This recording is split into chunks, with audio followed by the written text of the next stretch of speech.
Ladies and gentlemen, I am just blown away with how much money is being donated for the Black community, and we never see one red cent of this money. I want to thank one of my subscribers, JG, for this article. Netflix, the newest company to step up to the plate and make a donation of $100 million committed to support Black communities in the U.S. Now, YouTube called themselves donating money, and Apple, and a variety of different companies.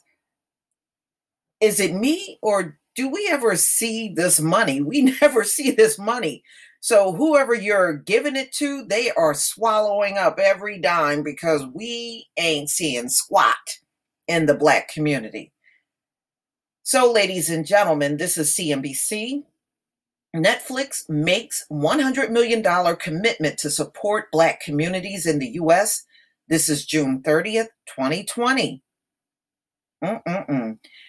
Netflix announced Tuesday that it will start putting 2% of its cash holdings into financial institutions and organizations to directly support Black communities in the U.S.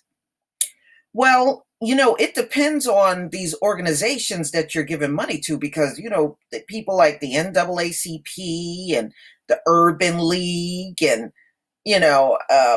even Black Lives Matter, we know those organizations exist, but when it comes down to pouring funding into the Black community, we're not going to see nothing.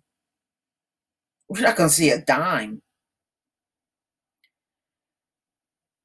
The video streaming giant said in a blog post that its initial commitment will be as much as $100 million.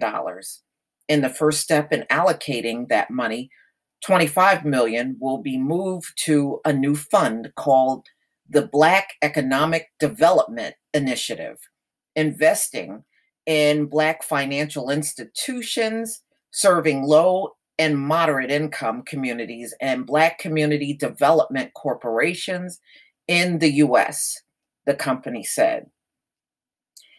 It said $10 million will go to Hope Credit Union to fuel economic opportunity in underserved communities across the Deep South.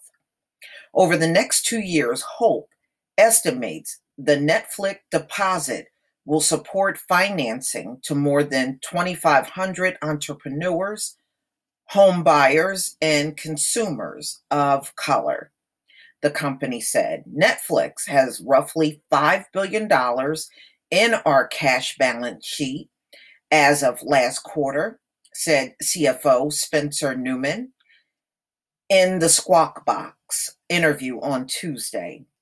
If we can move 2% of these Black-owned or Black-led financial institutions where we can still manage our liquidity, it is a way to do this on an ongoing basis and hopefully learn from this, and it continues to grow.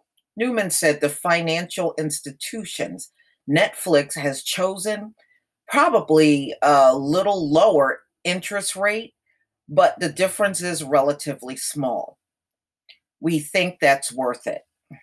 The initiative follows an outcry over last month's police killing of George Floyd in Minneapolis. Many companies have been announcing donations and action plans to address the call in nationwide protests to eliminate racial injustices and inequalities. Aaron Mitchell, director of talent acquisition at Netflix, proposed the idea to Netflix CEO Reed Hastings. Mitchell teamed up Netflix Treasury Director Shannon Alwyn to bring the $100 million commitment together in a few weeks. In Tuesday's blog, Mitchell and Alwyn said 19% of Black families have either negative wealth or no assets at all, compared to only 9% of white households, according to the U.S. Federal Reserve. Black banks have existed to fight this for generations, spurring economic growth by extending credit in often underbanked communities.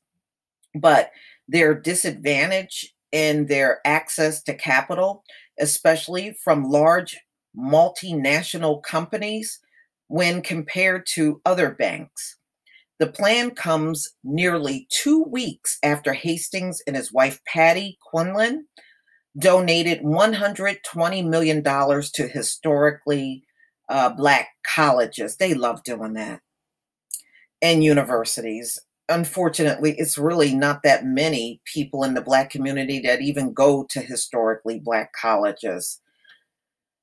Hastings has given millions to fund to charter schools, and in 2016 started a $100 million fund for children's education. On Monday, Netflix announced a 6-episode drama series, Colon in Black and White, looking at a former NFL quarterback Colin Kaepernick's experience as a teenager that shaped his advocacy.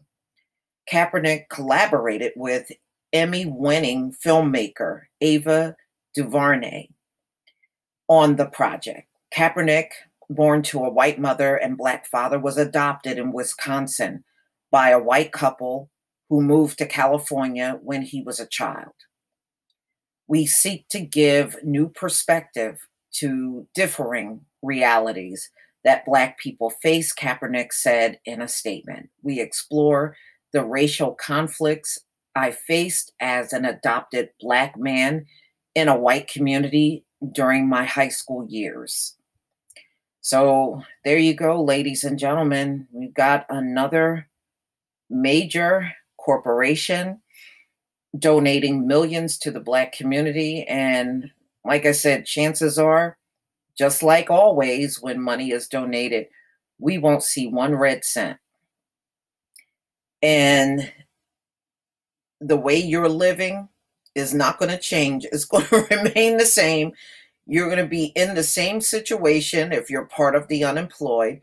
And, if these companies, these multi-billion-dollar companies really want to help the Black community, then why don't y'all throw that all in a fund and distribute that money out as reparations for the Black community instead of giving it to organizations and HBCUs and, all of these NAACP and all that. They don't even deal with the Black community. So, whatever you give them, that's not going to impact us at all. If you want to do something, help us with reparations. Take that money, put it into some type of trust account, and make sure it goes out to the Black community. That's what you can do with $100 million from each one of the corporations. But the way you're doing it is going to complete waste. Y'all, please tell me what you think. Please leave your comment and subscribe. Don't forget to hit on the notification bell, and I'll see you on the next video. Peace, family.